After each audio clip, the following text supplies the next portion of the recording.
ನಮಸ್ಕಾರ ವೀಕ್ಷಕರೇ. ಬಹಳ ದಿನಗಳ ಬಳಿಕ ಮೋದಿ ವಿಪಕ್ಷಗಳಿಗೆ ಸರಿಯಾಗಿ ಚಾಟಿ ಬೀಸಿದ್ದಾರೆ. ಸಮಿಟ್ ಒಂದರಲ್ಲಿ ಮಾತನಾಡುವ ವೇಳೆ ವಕ್ಫ್ ಬಿಲ್ ಬಗ್ಗೆ ಮಾತನಾಡುವ ಮೋದಿ ಈ ಬಿಲ್ನ ಅಸಲಿ ಇಂಪ್ಯಾಕ್ಟ್ ಹೇಗಿರುತ್ತೆ ಅನ್ನೋದನ್ನ ಪಿನ್ ಟು ಪಿನ್ ಬಿಚ್ಚಿಡ್ತಾ ಹೋಗಿದ್ದಾರೆ. ಕಾಂಗ್ರೆಸ್ ಹಾಗೂ ವಿಪಕ್ಷಗಳು ಹೇಗೆ ಮುಸ್ಲಿಮರ ದಾರಿ ತಪ್ಪಿಸ್ತಾ ಇದ್ರು, ಕೇವಲ ರಾಜಕೀಯಕ್ಕಾಗಿ ಏನೇನೆಲ್ಲ ಮಾಡ್ತಾ ಇದ್ರು ಅನ್ನೋದನ್ನ ಎಳೆಯಾಗಿ ಬಿಚ್ಚಿಡ್ತಾ ಹೋಗಿದ್ದಾರೆ. ಇನ್ನು ಹಿಂದೂಗಳನ್ನ ಬೇರ್ಪಡಿಸೋದಕ್ಕೂ ಒಂದಷ್ಟು ಐಡಿಯಾಲಜಿ ಹಾಗೂ ಅಜೆಂಡಾಗಳನ್ನ ವಿಪಕ್ಷಗಳು ಹೊಂದಿದ್ವು. ಅದಕ್ಕೂ ಕೂಡ ಮೋದಿ ತೆರೆ ಎಳೆದಿದ್ದಾರೆ. ಇನ್ನು ಮೋದಿಯ 3.0 ನಲ್ಲಿ ಇನ್ನೂ ದೊಡ್ಡ ಹೆಜ್ಜೆ ಇರಿಸೋದಕ್ಕೆ ಪ್ಲಾನ್ ನಡೀತಾ ಇದ್ದು, ಮುಂದಿನ ದಿನಗಳಲ್ಲಿ ಏನೆಲ್ಲ ಬದಲಾವಣೆ ಆಗಲಿದೆ ಅನ್ನೋದು ಕೂಡ ಚರ್ಚೆ ಆಗ್ತಾ ಇದೆ. ಇನ್ನೊಂದೆಡೆ RSS ಮುಖ್ಯಸ್ಥ ಮೋಹನ್ ಭಾಗವತ್, ಭಾರತ ಮಾತೆ ಮೇಲೆ ಗೌರವ ಇರುವವರು ಯಾರು ಬೇಕಾದ್ರೂ RSSಗೆ ಸೇರಬಹುದು ಅಂತ ಹೇಳಿ ಸಂಚಲನವನ್ನ ಮೂಡಿಸಿದ್ದಾರೆ. ಇದೆಲ್ಲವನ್ನ ಒನ್ ಬೈ ಒನ್ ವಿವರಿಸ್ತಾ ಹೋಗ್ತೀವಿ. ಈ ವಿಡಿಯೋವನ್ನ ತಪ್ಪದೆ ಕೊನೆ ತನಕ ನೋಡಿ. ಅದಕ್ಕೂ ಮುನ್ನ ಮೀಡಿಯಾ ಮಾನ್ಸ್ಟರ್ ಚಾನಲ್ ಅನ್ನ ತಪ್ಪದೆ ಸಬ್ಸ್ಕ್ರೈಬ್ ಮಾಡಿ. 2014ರಿಂದ ಅಧಿಕಾರದಲ್ಲಿರೋ ಮೋದಿ ಮೊದಲ ಅವಧಿಯಿಂದಲೂ ಭಾರತೀಯರ ಜೊತೆಗೆ ಕನೆಕ್ಟ್ ಆಗಿರ್ತಾ ಇದ್ರು ಅನ್ನೋದು ಗೊತ್ತಿರೋದೆ. ಸರ್ಕಾರದಿಂದ ಯಾವ ಕೆಲಸ ಆಗ್ತಾ ಇದೆ, ಎಲ್ಲೆಲ್ಲಿ ವಿಸಿಟ್ ಕೊಟ್ಟಿದ್ವಿ, ಹೀಗೆ ಪ್ರತಿಯೊಂದು ವಿಚಾರವನ್ನು ಕೂಡ ಜನರ ಮುಂದೆ ಬಿಚ್ಚಿಡೋ ಮೂಲಕ ಸಾಧ್ಯವಾದಷ್ಟು ಪಾರದರ್ಶಕ ಆಡಳಿತಕ್ಕೆ ಒತ್ತು ಕೊಡ್ತಾ ಇದ್ರು. ಆದ್ರೆ 3ನೇ ಅವಧಿಯಲ್ಲಿ ಮೋದಿ ಕಾರ್ಯವೈಖರಿ ಕಂಪ್ಲೀಟ್ ಚೇಂಜ್ ಆಗಿದೆ. 2047ರ ವಿಕಸಿತ ಭಾರತ ಗುರಿ ಹಿನ್ನೆಲೆ ಈ ಬಾರಿ ಬೇರೆ ರೀತಿಯಲ್ಲಿ ಮುನ್ನುಗ್ತೀವಿ ಅನ್ನೋದನ್ನ ಮೋದಿ ಎಲೆಕ್ಷನ್ಗೂ ಮುಂಚೆಯಿಂದಲೇ ಹೇಳ್ತಾ ಬಂದಿದ್ರು. ಅದಕ್ಕೆ ತಕ್ಕಂತೆ ಕಂಪ್ಲೀಟ್ ಆಕ್ಷನ್ ಮೋಡ್ ನಲ್ಲಿರೋ ಮೋದಿ ಅಂಡ್ ಟೀಮ್ ಹೇಗೆ ಮುನ್ನುಗ್ತಾ ಇದೆ ಅನ್ನೋದು ಕಣ್ಣಿಗೆ ಕಾಣಿಸ್ತಾ ಇದೆ. ಈಗ ವಕ್ಫ್ ಬಿಲ್ ಬೆನ್ನಲ್ಲೇ ಸಮಿಟ್ ಒಂದರಲ್ಲಿ ಮಾತನಾಡಿರೋ ಪ್ರಧಾನಿ ಮೋದಿ ವಿಪಕ್ಷಗಳ ಅಜೆಂಡಾ ಹೇಗಿತ್ತು, ಅದು ಹೇಗೆ ನಿರ್ಮೂಲನೆ ಆಗುತ್ತೆ ಅನ್ನೋದನ್ನ ಹೇಳ್ತಾ ಇದ್ದಾರೆ. ವಕ್ಫ್ ಬೋರ್ಡ್ಗೆ ಕಾಂಗ್ರೆಸ್ ಅನುಕೂಲ ಮಾಡಿಕೊಟ್ಟಿದ್ದೆ ಕಟ್ಟರ್ ಪಂಥಿಗಳನ್ನ ಓಲೈಕೆ ಮಾಡೋ ಸಲುವಾಗಿ. ಆದ್ರೆ ಇದಕ್ಕೆ ಸಾಮಾನ್ಯ ಅಥವಾ ಬಡ ಮುಸ್ಲಿಮರಿಂದ ಯಾವುದೇ ಬೆಂಬಲ ಇರಲೇ ಇಲ್ಲ. ಯಾವಾಗ ವಕ್ಫ್ ಅಮೆಂಡ್ಮೆಂಟ್ ಬಿಲ್ ದೊಡ್ಡ ಚರ್ಚೆಗೆ ವೇದಿಕೆ ಮಾಡಿಕೊಡ್ತೋ ಆಗಲೇ ಓಲೈಕೆ ರಾಜಕಾರಣದ ಅಸಲಿ ಮುಖ ರಿವೀಲ್ ಆಗ್ತಾ ಹೋಗಿದ್ದು.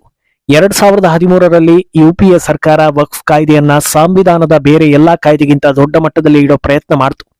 ಹೇಳುವವರು ಕೇಳುವವರು ಯಾರು ಇಲ್ಲ ಅನ್ನುವಷ್ಟು ಅನುಕೂಲಗಳನ್ನ ಮಾಡಿಕೊಡ್ತು. ಆದ್ರೆ ಕಾಂಗ್ರೆಸ್ ಸರ್ಕಾರದ ಆಕ್ಟ್ ಬಂದಿದ್ದೇ ತಡ ಜನರಿಗೆ ಇದರ ಅಸಲಿ ಮುಖ ಗೊತ್ತಾಗ್ತಾ ಹೋಯ್ತು. ಅದೆಷ್ಟೋ ಗುರುದ್ವಾರಗಳು, ದೇವಾಲಯಗಳು, ಚರ್ಚ್ಗಳು, ಹೀಗೆ ತೋಚಿದ್ದೆಲ್ಲವನ್ನು ವಕ್ಫ್ ಬೋರ್ಡ್ ಕ್ಲೈಮ್ ಮಾಡ್ತಾನೆ ಹೋಯ್ತು. ಅಷ್ಟೇ ಯಾಕೆ, ಸಣ್ಣ ಪುಟ್ಟ ರೈತರ ಜಮೀನಿಗೂ ಕೂಡ ಕಾಂಗ್ರೆಸ್ನಿಂದ ಕಂಟಕ ಎದುರಾಗೋದಕ್ಕೆ ಶುರುವಾಯಿತು ಅಂತ ಕಿಡಿಕಾರಿದ್ರು. ಇನ್ನು ಈ ಬಗ್ಗೆ ಆಕ್ಷೇಪ ಹೊರ ಹಾಕ್ತಾ ಇರೋ ಕಾಂಗ್ರೆಸ್ ಹಾಗೂ ವಿಪಕ್ಷಗಳು ಈ ಕಾಯ್ದೆಯನ್ನ ವಿಭಜಿಸೋ ಯತ್ನ ಅಂತ ಆರೋಪಿಸ್ತಾ ಇವೆ. ಇದಕ್ಕೆ ತಿರುಗೇಟು ಕೊಟ್ಟಿರೋ ಮೋದಿ, ಇದು ವಿಭಜಿಸೋ ಕಾಯ್ದೆಯಲ್ಲ, ಬದಲಾಗಿ ರಾಜಕೀಯಕ್ಕಾಗಿ ಜನರನ್ನ ರೊಚ್ಚಿಗೆಬ್ಬಿಸಿ ಲಾಬಿ ಮಾಡೋ ಪದ್ಧತಿಗೆ ಕೊಟ್ಟಿರೋ ಖಡಕ್ ಉತ್ತರ ಅನ್ನೋದನ್ನ ಹೇಳ್ತಾ ಇದ್ದಾರೆ. ಇವತ್ತು ಕಾಯ್ದೆ ವಿರುದ್ಧ ಹಲವು ಕಡೆಗಳಲ್ಲಿ ಪ್ರೊಟೆಸ್ಟ್ ಮಾಡಿಸ್ತಾ ಇದ್ದಾರೆ. ಇದೆಲ್ಲವೂ ಓಲೈಕೆ ರಾಜಕೀಯಕ್ಕಾಗಿ ಮಾಡ್ತಾ ಇರೋದು.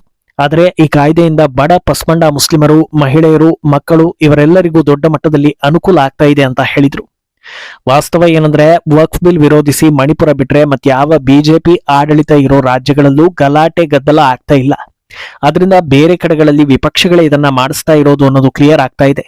ಇಷ್ಟೇ ಅಲ್ಲದೆ ಭಾರತದ ವಿಭಜನೆ ಬಗ್ಗೆಯೂ ಮೋದಿ ದನಿ ಏರಿಸಿದ್ದಾರೆ. ಭಾರತವನ್ನ ವಿಭಜಿಸಿ ಪಾಕಿಸ್ತಾನ ಹಾಗೂ ಬಾಂಗ್ಲಾದೇಶವನ್ನ ಸೃಷ್ಟಿ ಮಾಡಿದ್ರಿಂದ ಬಡ ಹಾಗೂ ಸಾಮಾನ್ಯ ಮುಸ್ಲಿಮರಿಗೆ ಏನು ಕೂಡ ಸಿಕ್ಕಿಲ್ಲ ಅನ್ನೋದನ್ನ ಹೇಳಿದ್ದಾರೆ.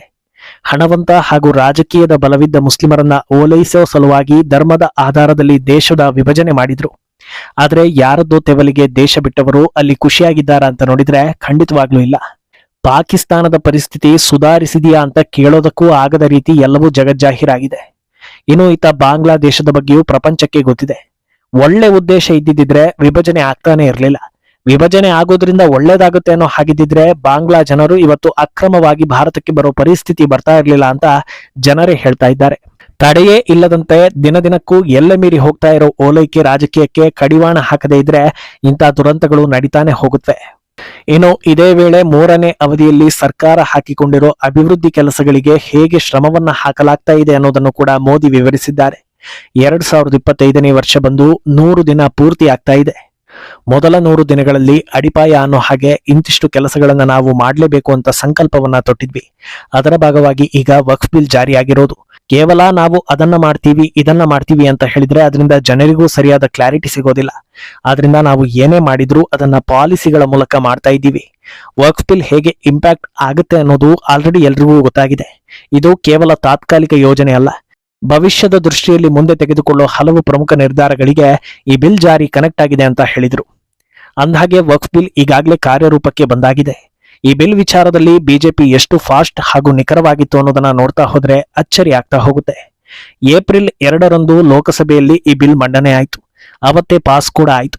ಏಪ್ರಿಲ್ 3ರಂದು ರಾಜ್ಯಸಭೆಯಲ್ಲಿ ಮಂಡನೆ ಆಯಿತು. ಅವತ್ತೇ ಪಾಸ್ ಕೂಡ ಆಯಿತು. ಏಪ್ರಿಲ್ 5ನೇ ತಾರೀಕು ರಾಷ್ಟ್ರಪತಿ ದ್ರೌಪದಿ ಮುರ್ಮು ಈ ಕಾಯ್ದೆಗೆ ಸಹಿ ಹಾಕುವ ಮೂಲಕ ಅದು ಕಾನೂನಾಯಿತು. ಏಪ್ರಿಲ್ 8ನೇ ತಾರೀಕು ಸರ್ಕಾರ ನೋಟಿಫಿಕೇಶನ್ ಕೊಡ್ತು. ಅವತ್ತೇ ಕಾರ್ಯರೂಪಕ್ಕೂ ಕೂಡ ಬಂತು. ಇನ್ನು ಮೋದಿ ಇದರಿಂದ ಪಸ್ಮಂಡ ಸೇರಿದಂತೆ ಹಿಂದುಳಿದ ಹಾಗೂ ಬಡ ಮುಸ್ಲಿಮರಿಗೆ ಸಹಾಯ ಆಗುತ್ತೆ ಅನ್ನೋದನ್ನ ಹೇಳಿದ್ರು. ಅದು ಈಗಾಗಲೇ ಸಾಬೀತು ಕೂಡ ಆಗ್ತಾ ಇದೆ. ಉತ್ತರ ಪ್ರದೇಶದಲ್ಲಿ ಮೊದಲಿಗೆ ಕಾಂಗ್ರೆಸ್ ಅನ್ನ ಮುಸ್ಲಿಂ ಕಾರ್ಯಕರ್ತರು ತೊರೆದಿದ್ರು. ಈಗ ಸಮಾಜವಾದಿ ಪಕ್ಷದಿಂದ ಸುಮಾರು 100 ಪಸ್ಮಂಡ ಮುಸ್ಲಿಂ ಕಾರ್ಯಕರ್ತರು RLD ಪಕ್ಷಕ್ಕೆ ಸೇರ್ಪಡೆಯಾಗಿದ್ದಾರೆ. ಇದು ಕಾಯ್ದೆಯಿಂದ ಬಡ ಮುಸ್ಲಿಮರಿಗೆ ಸಮಸ್ಯೆ ಆಗಿಲ್ಲ ಅನ್ನೋದನ್ನ ಎತ್ತಿ ತೋರಿಸ್ತಾ ಇದೆ. ಇನ್ನು ಇದರಿಂದ ಬಡ ಮುಸ್ಲಿಮರಿಗೆ ಖಂಡಿತ ಸಹಾಯ ಆಗತ್ತೆ ಅಂತ ಸಾರಿ ಸಾರಿ ಹೇಳ್ತಾ ಇರೋ ಬಿಜೆಪಿ ಅದನ್ನ ಖಂಡಿತವಾಗಿಯೂ ಮಾಡಿ ತೋರಿಸುತ್ತೆ ಅನ್ನೋದ್ರಲ್ಲಿ ಯಾವ ಡೌಟು ಇಲ್ಲ. ಯಾಕಂದ್ರೆ ಈ ಆಪರ್ಚುನಿಟಿಯನ್ನ ಸರಿಯಾಗಿ ಬಳಸಿಕೊಂಡ್ರೆ ಮುಂದಿನ ಎಲೆಕ್ಷನ್ಗಳಲ್ಲಿ ರಾಜಕೀಯವಾಗಿ ಲಾಭ ಆಗೋದು 100ಕ್ಕೆ 100 ಗ್ಯಾರಂಟಿ ಅಂತ ಹೇಳಲಾಗ್ತಾ ಇದೆ. ವಕ್ಫ್ ಅಮೆಂಡ್ಮೆಂಟ್ ಬಿಲ್ ಪ್ರಕಾರ ಈಗ ಹೊಸ ಪ್ಯಾನೆಲ್ ಒಂದನ್ನ ಸರ್ಕಾರ ಸಿದ್ಧಪಡಿಸಿದ್ದು ದೇಶದಾದ್ಯಂತ ಇರೋ ವಕ್ಫ್ ಪ್ರಾಪರ್ಟಿಗಳ ಪರಿಶೀಲನೆ ನಡೆಸ್ತಾ ಇದೆ. ಸಣ್ಣ ಪುಟ್ಟ ಮೀಟಿಂಗ್ ಗಳನ್ನ ನಡೆಸಿ ಎಲ್ಲಿಂದ ಆರಂಭಿಸಬೇಕು, ಹೇಗೆ ಆರಂಭಿಸಬೇಕು ಅನ್ನೋದರ ಚರ್ಚೆ ಶುರುವಾಗಿದೆ. ಸದ್ಯ ಸರ್ಕಾರದಿಂದ ರಚನೆ ಆಗಿರೋ ಪ್ಯಾನೆಲ್ ನಲ್ಲಿ ಎಲ್ಲಾ ಧರ್ಮದ ನಾಯಕರನ್ನ ಇರಿಸಲಾಗಿದೆ. ಬಿಜೆಪಿ ನಾಯಕರಾದ ಅನಿಲ್ ಆಂಟನಿ, ಜಮಾಲ್ ಸಿದ್ದಿಕಿ, ರಾಮ್ ಮೋಹನ್ ದಾಸ್ ಅಗರ್ವಾಲ್ ಹಾಗೂ ದುಷ್ಯಂತ್ ಗೌತಮ್ ಈ ಪ್ಯಾನೆಲ್ ನಲ್ಲಿದ್ದು ರಿಪೋರ್ಟ್ ಗಳನ್ನ ಸಿದ್ಧಪಡಿಸ್ತಾ ಇದ್ದಾರೆ. ಸದ್ಯದಲ್ಲೇ ದೊಡ್ಡ ಅನೌನ್ಸ್ಮೆಂಟ್ ಮಾಡಿ ವಿಪಕ್ಷಗಳಿಗೆ ನಿದ್ದೆಗೆಡಿಸೋ ಲಕ್ಷಣಗಳಿವೆ. ಇನ್ನೊಂದೆಡೆ RSS ಮುಖ್ಯಸ್ಥ ಮೋಹನ್ ಭಾಗವತ್ ಮಹತ್ವದ ಹೇಳಿಕೆಯೊಂದನ್ನು ನೀಡಿ ಸಂಚಲನವನ್ನ ಸೃಷ್ಟಿ ಮಾಡಿದ್ದಾರೆ. ಭಾರತ ಮಾತೆಯನ್ನ ಹಾಗೂ ಭಗವಾ ಧ್ವಜವನ್ನ ಯಾರೆಲ್ಲ ಗೌರವಿಸ್ತೀರೋ ನೀವೆಲ್ಲರೂ RSSಗೆ ಬರಬಹುದು. ಆದ್ರೆ ಯಾರಲ್ಲಿ ನಾವು ಔರಂಗಜೇಬ್ ವಂಶಸ್ಥರು ಅನ್ನೋ ಭಾವನೆ ಇದೆಯೋ ಅವರು ಯಾರು ಬರೋ ಅಗತ್ಯತೆ ಇಲ್ಲ ಅಂತ ಹೇಳಿದ್ದಾರೆ. ಅಂದಹಾಗೆ RSS ಬಗ್ಗೆ ವಿಪಕ್ಷಗಳು ಏನೇನೆಲ್ಲ ಸುಳ್ಳು ಸುದ್ದಿಗಳನ್ನ ಹರಡಿಸಿವೆ ಅಂದ್ರೆ ಕೆಲ ಅಸಹ್ಯ ಹಿಂದೂಗಳಂತೂ RSS ಅನ್ನ ಉಗ್ರ ಸಂಘಟನೆ ಅಂತಲೂ ಕರೆದಿದ್ದಾರೆ. ಹಿಂದೂ ವಿರೋಧಿ ಹಿಂದೂಗಳು ಮಾಡಿರೋ ಇಂಥ ಕೆಲಸಗಳಿಂದ RSS ಅಸಲಿ ಉದ್ದೇಶ ಜನರಿಗೆ ತಿಳಿಯದಂತಾಗಿದೆ. ದೇಶ ಪ್ರೇಮ ಒಂದನ್ನೇ ಧ್ಯೇಯವಾಗಿ ಇರಿಸಿಕೊಂಡಿರೋ RSS ನಲ್ಲಿ ಕಲಿತವರು ಯಾರು ಕೂಡ ಜೀವನದಲ್ಲಿ ಸೋತಿಲ್ಲ. ಸಾಧಕರಾಗಿರೋ ಉದಾಹರಣೆಗಳು ಸಾಕಷ್ಟಿವೆ. ಇತ್ತೀಚೆಗಷ್ಟೇ ಮೋಹನ್ ಭಾಗವತ್ ಮುಸ್ಲಿಮರು ಕೂಡ ಭಾರತದ ಭಾಗವೇ ಅಂತ ಹೇಳಿ ಜಾತ್ಯತೀತತೆಯನ್ನ ತೋರಿಸಿದ್ರು. ಈಗ ಅದಕ್ಕೆ ಪೂರಕವಾಗಿ ದೇಶ ಪ್ರೇಮ ಯಾರಿಗೆ ಇದ್ರೂ ಅವರಿಗೆ RSS ನಲ್ಲಿ ಸ್ವಾಗತ ಇದೆ ಅಂತ ಹೇಳಿದ್ದಾರೆ. ಇದನ್ನ ಯಾರ್ಯಾರು ಇನ್ಯಾವ ರೀತಿ ಅರ್ಥ ಮಾಡ್ಕೊಂಡು ಮತ್ಯಾವ ರೀತಿ ಬಿಂಬಿಸ್ತಾರೋ ಗೊತ್ತಿಲ್ಲ ಅಂತ ಜನ ಹೇಳ್ತಾ ಇದ್ದಾರೆ. ಒಟ್ನಲ್ಲಿ ವಕ್ಫ್ ಬಿಲ್ ಬಗ್ಗೆ ಖುದ್ದು ಮೋದಿಯೇ ಸವಿವರವಾಗಿ ಹೇಳಿದ್ಮೇಲೆ ಇನ್ನಷ್ಟು ಕ್ಲಾರಿಟಿ ಸಿಕ್ಕಿರುತ್ತೆ. ಇದು ರಾಜಕೀಯವಾಗಿ ಇಂಡಿ ಒಕ್ಕೂಟಕ್ಕೆ ಹೇಗೆ ಹೊಡೆತ ಕೊಡಬಹುದು ಅನ್ನೋದು ಮುಂದಿನ ಎಲೆಕ್ಷನ್ಗಳಲ್ಲಿ ಗೊತ್ತಾಗ್ತಾ ಹೋಗುತ್ತೆ. ಸರ್ಕಾರ ಇನ್ಯಾವ ಕಾಯ್ದೆ ತರುವ ಮೂಲಕ ಸುಧಾರಣೆ ತರಲಿದೆ ಅನ್ನೋದು ಕಾದು ನೋಡಬೇಕು. ಈ ಬಗ್ಗೆ ನಿಮ್ಮ ಅಭಿಪ್ರಾಯವನ್ನ ತಪ್ಪದೆ ಕಾಮೆಂಟ್ ಮೂಲಕ ತಿಳಿಸಿ.